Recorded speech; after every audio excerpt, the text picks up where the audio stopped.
Well, good morning, ladies and gentlemen. Another beautiful day in South Australia. Unbelievable. We are Paul and Katie from the Feel Good family. Hello. G'day. Hello. We travel Australia full time. We've been on the road for 4.5 years, living in our caravan, 17 square metres, with our little one who's now 7.5, Jasper, affectionately known as Jasperoo. And when we set off, he was actually 2. And so he probably really doesn't know anything else other than travelling in a 17 square metre van with mum and dad. And during that time, we've covered now 160,000 kilometres. We have zigzagged our way around Oz. We've done a lap, we've done a figure eight, we've been to every state and territory, and we have had the most incredible journey. We set off to create a weekly time capsule, which was very selfish of us as parents. We wanted to make sure that we could have something to look back on as we documented our travels, and sure enough, we've now done an episode for YouTube originally, which is up to episode 220, so we've delivered one of those every week, a podcast every week that's now listened to in 123 countries around the world. And we have also been presenting on Channel 44, I think, here in Adelaide for the last year and a half, and in Melbourne on Channel 31 for the last 2.5 years. And the last bit of information that I think will help is that we have been in South Australia for the last 3 months filming a new TV series for Channel 7, which is a national show that is really just telling people how incredible South Australia is. Because as a lot of travellers, we kind of have been through South Australia just to get to WA or just to get to Uluru. And what we've really discovered as, Queenslanders, we're from the Gold Coast originally and the sunny coast, is that you guys have it all here. So it has been absolutely amazing. During our time travelling Oz, we've had our experiences of seeing some terrible accidents, being involved in a vehicle rollover ourselves. We have had broken ankles. We've had all of the travel mishaps that could happen. We've survived them, and from that have had some incredible learnings that we hope we can share with you today that will definitely make a difference, and I'm sure will inspire you to maybe take action on some of these ideas. We've also had the pleasure of, g'day everybody, we've also had the pleasure of meeting thousands of other travellers as well who are doing similar things to us, who have retired and are now travelling the country or even off on their holidays. And we've heard some pretty incredible stories of other situations that people who are out on the road have had to deal with. So we've learnt heaps through that as well. And so we want to share some tips, I guess, some things that we've learnt across our time, and we'll break it down from education to also communication and some essential gear that we think is an absolute must to have to keep you safe on the road, in the hope that, what we've learnt through our own experiences and through others as well can help you guys too.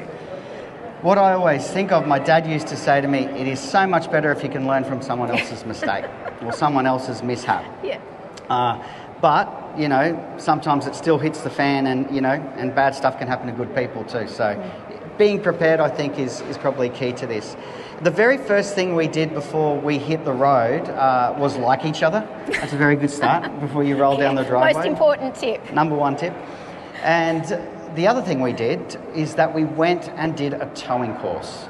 And this was awesome because most of the time, the gentlemen are the ones that know everything, right, guys? And you're funny. I thought you were going to say most of the time they're the drivers. And we're the drivers, that's right. And, we're probably doing the towing. And so to go and do a course together, one really major part of this is that somebody else is the expert, not you as the hubby. So that means that you can both learn, and, you can remove your ego a little bit, I think, to be honest, and really figure this out together. Well, we were as green as they come. I mean, we weren't campers, we weren't caravanners, we'd never slept in a tent together. I'd certainly never towed anything before. So we had this crazy idea to, hey, let's go travelling Australia. We didn't know what we were doing. So to go and do this towing course for us was absolutely essential. And I was so nervous even throughout the day with the instructor, and it was invaluable information. And even if we'd only retained a tiny bit of what we learned all those years ago, it certainly has saved me in a number of situations. We'd only been on the road 3 months. I think so, yeah. And Paul, being Dad of the Year, was playing leapfrog with Jasper and broke his ankle. Yeah.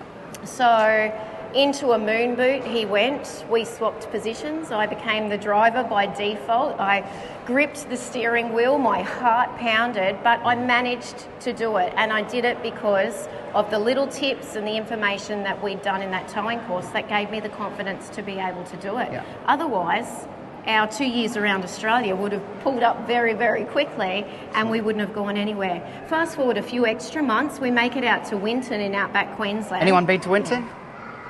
Amazing. We love it there. How good's the pubs? We do love it out there. They could probably use a few extra medical staff out there because Paul fell out of the Caravan and re-broke the same ankle. So he just started driving again. He just got the moon boot off, and guess who was back in the driver's seat? Yeah. So that is something that I encourage everybody to go and do, particularly for the ladies who maybe necessarily won't be in that driver's seat all the time. If you've got the opportunity to go and do something where you've got somebody else other than your husband telling you what to do, it's a big bonus. It just gives you that little bit of confidence if something does go bad on the road. You know, when we very first did our towing course, I was nervous as, you know, we had a 23-foot van, which in hindsight was way too big. We've only got the one little guy. He's our miracle baby, little Jasper. And we thought we needed all this stuff. And so to be towing around the country, you know, with almost 7 tonne was kind of crazy at the beginning. But what we did in our very first caravan park was called Rivershore up on the Sunshine Coast. And we found a big sports oval and arena that had a large car park on a Sunday afternoon. And we went there, we put our witches' hats and we reversed and practiced and reversed and practiced, and then Kate did it. And then hours. Yeah, we got to Rivershore and this guy rocks up and he's on a push bike and he says, follow me. And so I'm, even turning around the corner, I thought I'll hit the boom gate or something. Everyone's sitting out in their deck chairs with their beers, entertainment hour, waiting for the newbies to roll in.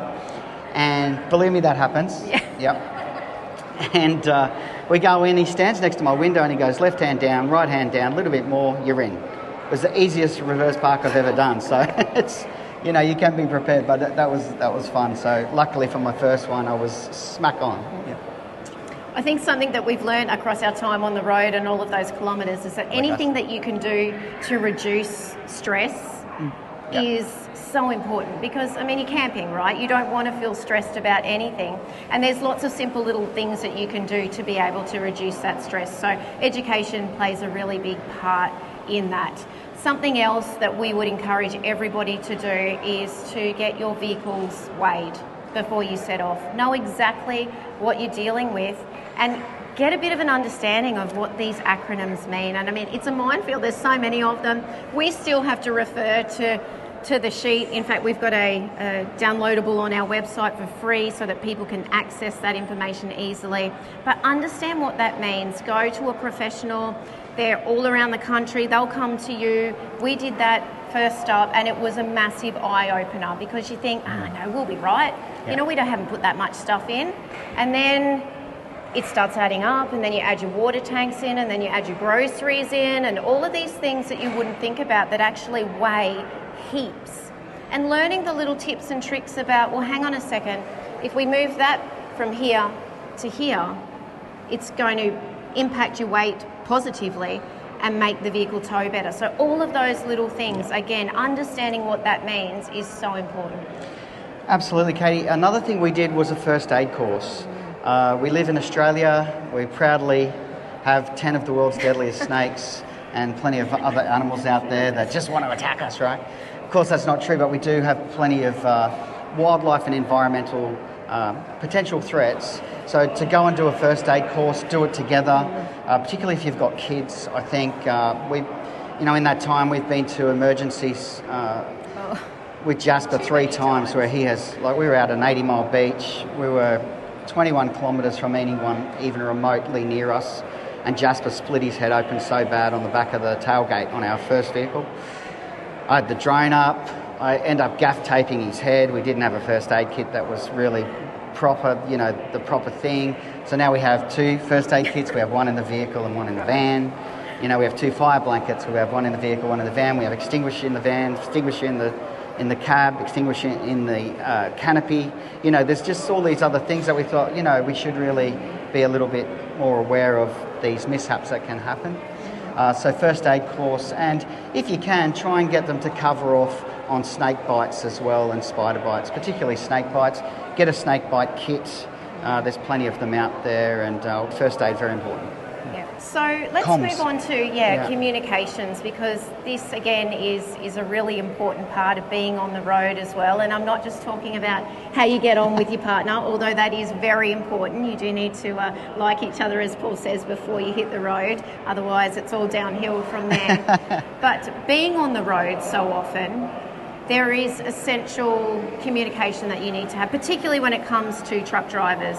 And that's metro as well as being outback, where the road trains just get bigger and bigger. I mean, I think some of the biggest road trains that we've encountered have been over 53 metres, which is just ridiculous when it's coming up behind you. So having a UHF radio in your vehicle, whether that's wired in, we've got both. We've got one that lives permanently in the vehicle, it's wired in, and then we have some handhelds as well.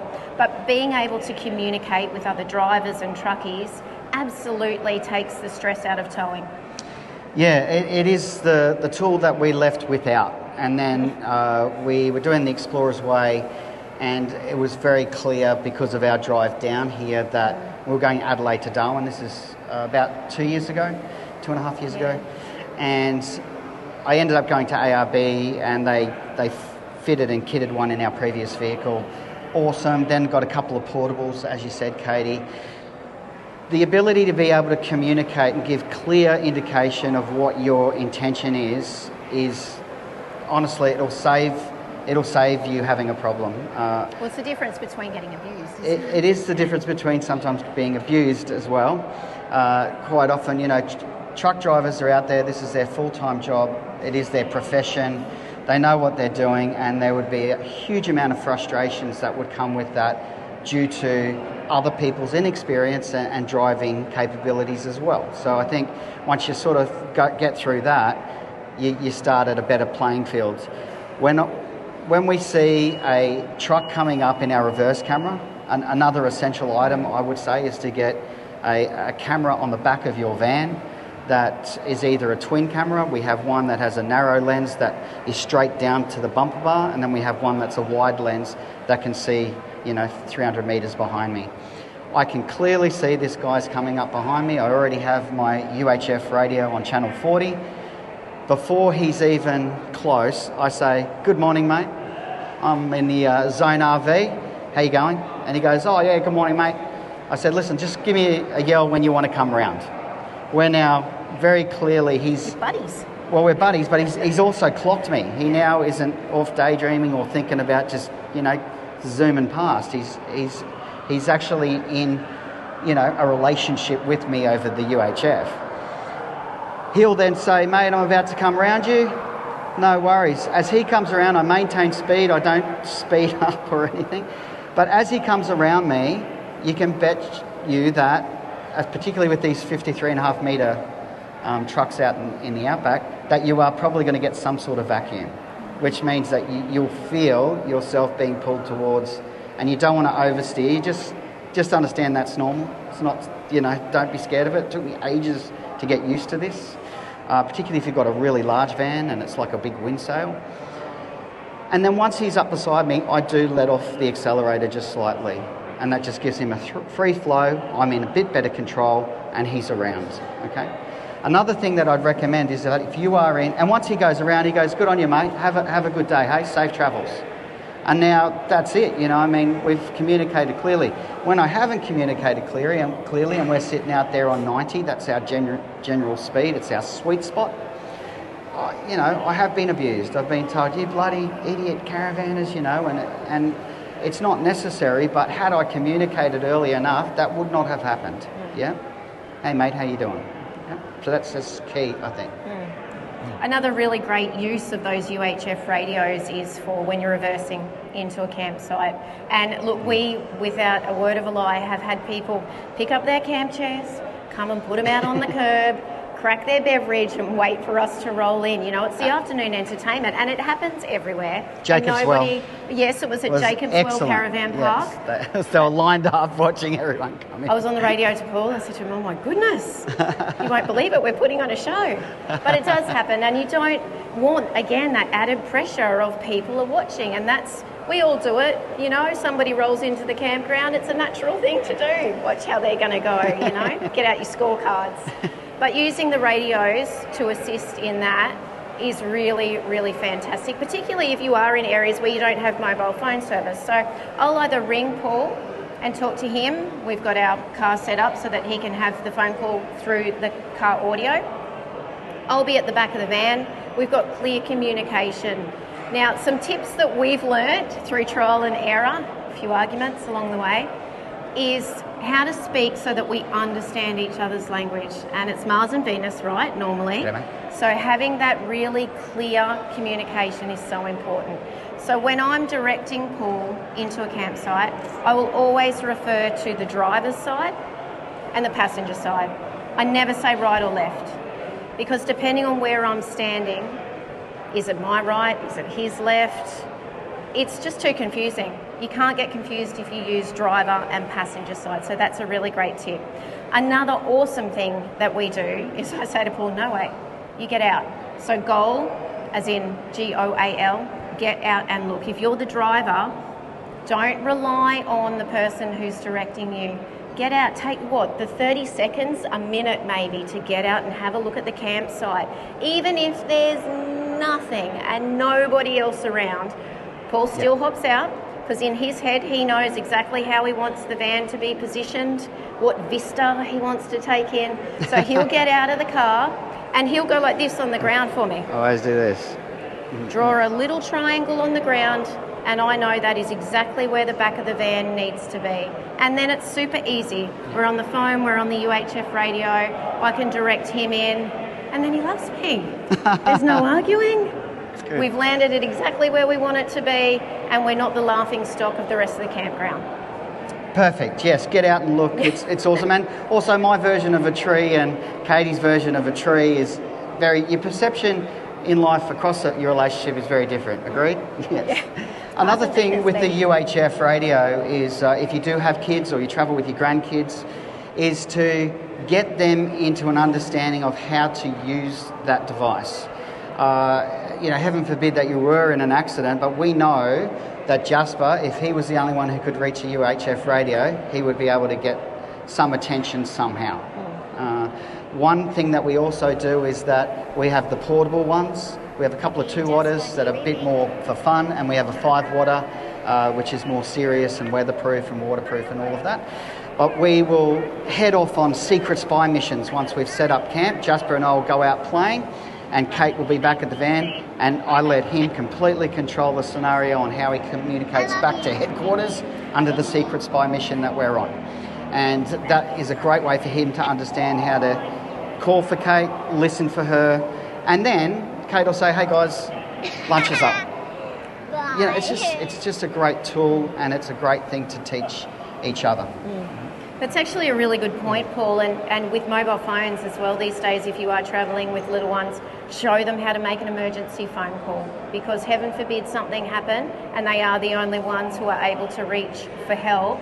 They need to know how to do these things, empower them with that knowledge while they're little, and, you've got it covered if you find yourself in a situation or scenario that is not ideal. Yeah, absolutely. We have on our website, which is thefeelgoodfamily.com, a section that's full of resources, and it's all free stuff. There's downloadables in there and different advice. We also do have probably where we keep ourselves funded. Our bread and butter is through our ebooks. We have one particular one that I would genuinely recommend. It's our Australia Travel Guide. In there, I can't remember now, it's 120 pages long, but there's 100 clickable links to every single bit of information that you need from towing guides to acronyms to apps, maps, resources, the genuine apps that we think you should have on your phone that will help you in an emergency or just make things easier, including suggested apps for towing, GPS, and being able to put in the parameters of your van so that you put the height, the weight, the length, and you know then that you could be detoured around a low bridge. We got to North Sydney and, crazy rookie mistake. We were in a motorhome that we'd hired to see if we were motorhome or caravanners. And we were going through peak hour, school afternoon, through North Sydney and the motorhome, and we came to a low bridge, and the abuse and what came with us trying to reverse out, and me screaming at Katie, and it was just, hideous situation. But it did enable us to find something that worked that we could use as an app. So all those details are in there as well. Yeah, and some really great road safety apps in there as well, and even apps that will give you your exact coordinates of a GPS marker, for wherever you are, anywhere around the country. If you're completely remote or rural, you're not on a listed road, so to speak. So lots of great stuff in there as well. Some other things quickly that we should talk about, Paul, that we've picked up along our route from other experts that we've had the pleasure of spending some time with. A tyre maintenance. I mean, it is so important, and it's something that we probably all take a little bit for granted, but when you're on the road so much, keeping on top of your tyre maintenance is so important. Look, this came through from a gentleman named Adam Meredith. He was part of the Hobart Fireys, the fire department, one of the chiefs down there, and we fortunately got to travel with him and his family out through the Red Centre. And in fact, this family took us in COVID round 1 during lockdown in Tasmania. We'd never had any time with them. We'd met them at the campground. He said, "Oh, mate, this is a flu. It'll blow over in a couple of weeks. Come and camp up in our driveway." And 4 months later, we'd drunk all their red wine and we'd become really good friends. And we decided that we would catch up at some point. And then sure enough, they bought a van, travelled their family up to the Cape and met us in the centre. And while we were out there, I got to do these little interview segments on educating us on better management of our vehicle and in particular our tyres. And so he did this thing that they do in the Fireys every single day called the 4 Cs, and it's brilliant. It really is just about checking those 4 Cs off every day: your caps, the condition, the contents, and making sure you check it cold. So they were the 4 Cs. We have all of that through our website as well. Another one, we did a tour just recently up to the very top of Australia, up to the Cape. Took our van all the way up to the very, very top. More corrugations than we ever want to remember. But red dirt too. Yeah. The guy that we went with, Tony Davies, he runs a tag-along company. I got to interview him every day on sand driving, a masterclass on how to drive on the beach, how to do under bonnet checks every day on your vehicle. And all of this is free. It's all in our YouTube episodes. There's a 10-part series on the Cape. And it's not us saying, "Oh, we know what we're doing." It's actually speaking to accredited four-wheel drive instructor expert, showing us how to get out of bogged on the beach, recovery. Brilliant. Priceless stuff. Yeah. I think what we've learned across our time is that you don't actually have to be an expert yourself. Yeah. But if you do these simple things that anybody can do, you don't need to be a mechanic. You don't need to understand what's under your bonnet or what is underneath your vehicle, but just know what it looks like so that if something looks different when you look tomorrow, you know, okay, there's something up here, so I need to find an expert. And we've really taken that on board because, I mean, our first few years we hit the road, we were so new and we didn't do any of this stuff. And now seeking out these people who are giving us these little gems, it's so important. I mean, we spend 80% of our lives travelling on the road. You know, the chances are we're going to come across things, whether that's something to do with our vehicle or, you know, heaven forbid, something worse. So just being armed with this information is so important. The last thing I'd like to mention is that environmentally, outside of our wildlife, there are some pretty major weather events in Australia. We've seen it just now up through Queensland. After we left, it got absolutely wiped out, you know. We have a lot of dear friends up there that are still, you know, their heads are spinning. They just can't believe that there was that much rain and that their property's completely washed away up around Cooktown. It's hard to fathom the body of water that came through there. But one thing that we learnt through a fire across from us in Yeppoon that an idiot had lit during a massive fire ban, and there was a major fire roaring through Rockhampton, and they'd gone and lit a fire on the beach, and it came roaring across in front of the caravan park, and there's only one road out because the other one was closed because of the previous fire. And it was midnight. It was midnight, and it was panic stations, you know. Now from that we learnt that we should have a grab bag, and that we should have our passports and you know, some really quick supplies, but stuff that you can just grab and go.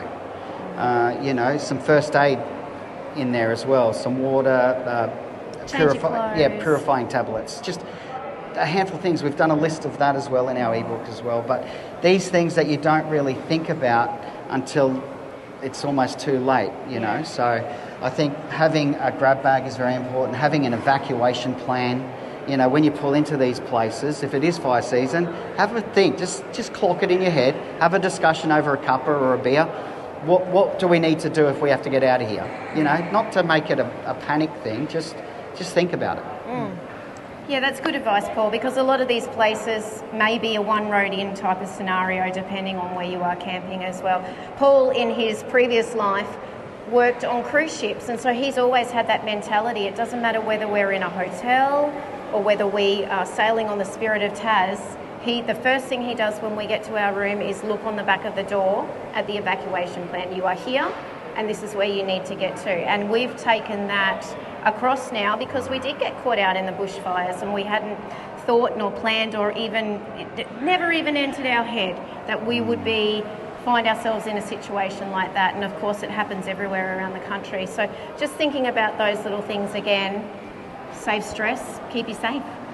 Love it. Okay, so to wrap up, we would encourage you, if you haven't already, to visit our website. There is a pop-up screen that says, would you like to join our email news every week? It's an e-news. We don't spam you. You won't get junk mail. In there is our weekly podcast link, episode, TV links, everything that you need to know, and also free stuff, resources that you can click on. At the moment, there is a free audiobook if you do subscribe, and it's How to Eat and Drink Your Way Around Tasmania. It's my favourite audiobook we've ever done. Very important information that you need to know. Yes, so you'll love that, and that's free. So if you want to join our community, we'd love you to be a part of it. Thank you so much for having us here today, and safe travels. Thank you. Thanks for watching. Please do like, subscribe and share our channel. And if you'd like more information on full-time RV travel and living, visit our website, thefeelgoodfamily.com. There you'll find loads of free resources, our weekly podcast, caravan cooking recipes, our monthly magazine articles and much more. We look forward to seeing you next week. Take care of yourself and your family, and happy trails.